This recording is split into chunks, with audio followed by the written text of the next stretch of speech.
Honourable member Shri Uday Pratap Singh. धन्यवाद सभापति महोदय।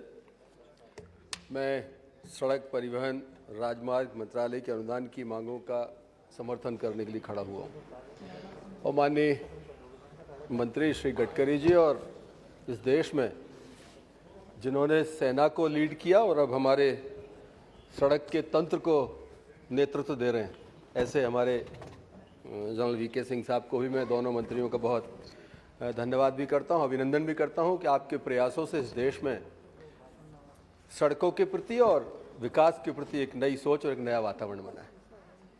सभापति महोदय, सर हमारे मंत्रालय को जो बजट में प्रावधान किया गया, मुझे लगता है कि वो और ज़्यादा आवश्यकता थी। सड़क परिवहन मंत्रालय को जो बजट मिला है उसमें अगर इसको और बढ़ोतरी की जाती तो मुझे लगता है कि देश में शायद काम करने के लिए मंत्रालय को और आसानी होती। मैं आपके माध्यम से वित्त मंत्रालय से भी आग्रह करूंगा कि सड़क हमारा एक ऐसा सेक्टर है जो देश में बाजार और प्रगति का एक द्योतक है, तो इसके ऊपर जितना फोकस किया जाएगा देश उतनी प्रगति करेगा, उतना आगे बढ़ेगा।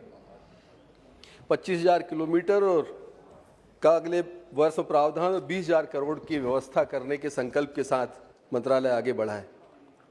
मैं स्मरण कराना चाहता हूं कि जो कॉरिडोर स्वर्गीय प्रधानमंत्री माननीय वाजपेयी जी के समय नॉर्थ साउथ और ईस्ट वेस्ट कॉरिडोर का जो प्रावधान उस समय किया गया था, अगर वो चीज़ नहीं होती, आज देश में वो महत्वपूर्ण 4 बड़े मार्ग नहीं बने होते, तो शायद जो कनेक्टिविटी देश में आज है वो हम उतनी बेहतर कनेक्टिविटी इस देश को नहीं दे पाते।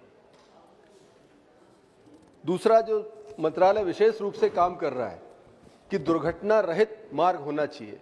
जो एक्सीडेंटल उन एरियाज थे उनको ठीक करके दुर्घटनाएं कम हो, इसको केंद्रित करके जो डिपार्टमेंट काम कर रहा है, मुझे लगता है कि उसको प्रशंसा मिलनी चाहिए। उसकी हम आपके माध्यम से सदन में भी बहुत प्रशंसा करते हैं, उसके प्रति मंत्रालय का धन्यवाद ज्ञापित करते हैं।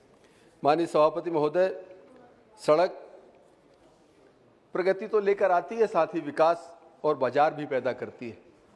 मेरा संसदीय क्षेत्र इस बात का सबसे बड़ा उदाहरण है। नॉर्थ साउथ कॉरिडोर मेरे संसदीय क्षेत्र से होकर तक गुजरता है। उसके पहले की परिस्थितियां, आज की परिस्थितियां, जमीन और आसमान का अंतर है।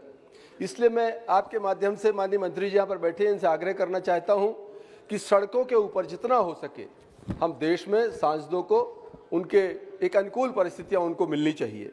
सीआरएफ से पहले सांसद के आग्रह पर सीआरएफ में हम लोगों को फंड मिलता था, लेकिन आजकल उसमें प्रावधान में कोई परिवर्तन किया गया है, तो सीआरएफ में हमारी अनुशंसाएं शायद उतनी शामिल नहीं की जाती जितनी पहले की जाती थी। मेरा आपके माध्यम से अनुरोध है कि सीआरएफ का जो फंड है, सेंट्रल रोड फंड जो है, क्योंकि सांसदों के पास सीधे कोई फंड देने की कहीं कोई व्यवस्था नहीं होती, कम से कम इसमें साझेदार सांसद को सीधे तौर पर रखा जाए, मंत्रालय से मेरा आग्रह है।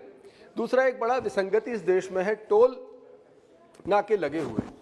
टोल देने में दिक्कत नहीं है, लेकिन टोल के कारण जो एक हर्डल फ्री जो एक मूवमेंट गाड़ियों का रहता है उसको कहीं ना कहीं रोक लगती है, और टोल के कारण कई बार विसंगतियां पैदा होती हैं। खासकर मेरा आग्रह है कि जहां पर टोल स्थापित होता है उससे 10 किलोमीटर का जो स्थान है, उस 10 किलोमीटर में लोग दैनिक आवागमन करने वाले किसान हैं, बाजार जाने वाले लोग हैं, स्कूल पढ़ने वाले बच्चों की गाड़ियां हैं, ऐसे अनेक चीज़ होती हैं जिनको कि अनावश्यक बहुत पैसा भी लगता है और व्यवधान भी पैदा होता है।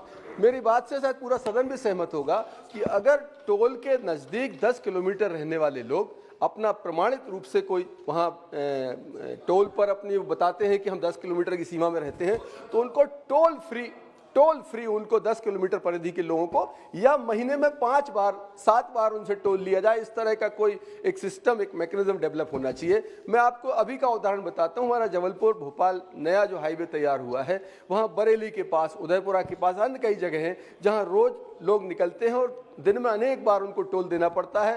मंथली पास के बाद भी उसकी एक मैक्सिमम कैपिंग है, तो इसमें कोई ना कोई संशोधन मंत्रालय करेगा, ऐसा मेरा आग्रह है। दूसरा मेरा एक अनुरोध है कि पुराना जो north south corridor east west corridor है, उसका जो डीपीआर तैयार किया गया था उसमें बहुत ज़्यादा मुझे लगता है जल्दबाजी में तैयार किया गया था। कई जगह ऐसी जहां बहुत दुर्घटनाएं आज भी हो रही हैं, तो उस पर काम करने की जरूरत है। और नॉर्थ साउथ कॉरिडोर के ऊपर खास करके सागर, नरसिंहपुर और जो लखनऊ नागपुर की तरफ जाता है, अनेक पॉइंट ऐसे हैं जहां लगातार दुर्घटनाएं हो रही हैं, उनको चिन्हित कराकर उनको ठीक करने की जरूरत है। मंत्रालय इस पर काम करेगा, मेरी आपके माध्यम से विनती है। मैं आपके माध्यम से मेरे संसदीय क्षेत्र में एक महत्वपूर्ण मार्ग है जबलपुर, नरसिंहपुर, गाडरवारा, पिपरिया, होशंगाबाद, हरदा, खंडवा और सीधा जलगांव जाता है। हम अनेक एक्सप्रेस वे इस देश में बना रहे हैं, सरकार नई कई एक्सप्रेस वे का प्रावधान भी कर रही है। मेरा आपसे आपके माध्यम से प्रार्थना है माननीय मंत्री जी से कि जबलपुर से नरसिंहपुर, गाडरवारा, पिपरिया होकर होशंगाबाद और जलगांव महाराष्ट्र को जोड़ता है। माननीय गडकरी जी का स्टेट भी महाराष्ट्र है और जलगांव हमारे यहाँ एजुकेशन हब है। जबलपुर हाई कोर्ट है, गाडरवारा हमारा आचार्य रजनीश की जन्मस्थली है, पिपरिया पचमढ़ी एक हमारा टूरिज्म का हेडक्वार्टर है। तो इन सबको जोड़ने के लिए एक एक्सप्रेस वे बनेगा, जल्दी बनेगा, ऐसा मैं आग्रह करता हूँ। माननीय सभापति महोदय, जो निर्माण कार्य चल रहे हैं, माननीय प्रधानमंत्री जी के नेतृत्व में इस देश में ट्रांसपेरेंट सिस्टम, एक ईमानदार सोच के साथ काम करने की एक प्रवृत्ति पैदा हुई है। और इस सब के बाद भी अगर कहीं गुणवत्ताहीन कोई काम होता है तो मुझे लगता है वो चिंता का विषय है। जबलपुर भोपाल होकर जो मार्ग जयपुर जाता है, पहले भी मैंने अनेक बार शिकायत की है, हम लोगों ने सीधे जाकर मंत्रालय में भी आग्रह किया है और आज आपके माध्यम से सदन में भी इस बात को रखता हूं कि जबलपुर से हमारा जो भोपाल मार्ग है उसमें खास करके नरसिंहपुर जिले का कुछ हिस्सा और रायसेन जिले में जो मार्ग बन रहा है, अभी उसका उद्घाटन हुआ है, टोल चालू हुआ है, लेकिन निहायत गुणवत्ताहीन राष्ट्रीय राजमार्ग तैयार हुआ है।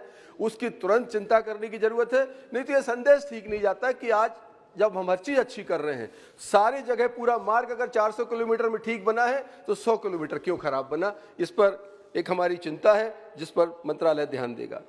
दूसरा मेरा अनुरोध है कि जो हाईवेज हमारे तैयार हुए हैं, बाईपास हमने तैयार किए हैं, अंदर के जो मार्ग छूट गए हैं, जैसे इसी भोपाल जबलपुर हाईवे के ऊपर चाहे देवरी बाईपास हो, उदयपुरा का बाईपास हो, खरगोन का बाईपास हो, बरेली का बाईपास हो, बाड़ी का बाईपास हो, इनके अंदर के मार्ग नहीं बनाए। उनकी नरक जैसी स्थिति हो रही है, वहां पर धूल उड़ रही है, लोग रोज व्यापारी परेशान होते हैं, हम लोग जाते हैं। चूंकि राष्ट्रीय राजमार्ग सीधा भारत सरकार से जुड़ा विषय है, हम लोगों से लोग आग्रह करते हैं इनको जल्दी इनका मेंटेनेंस होना चाहिए, निर्माण होना चाहिए। आपके माध्यम से प्रार्थना है, इस पर भी शीघ्र निर्णय सरकार करेगी।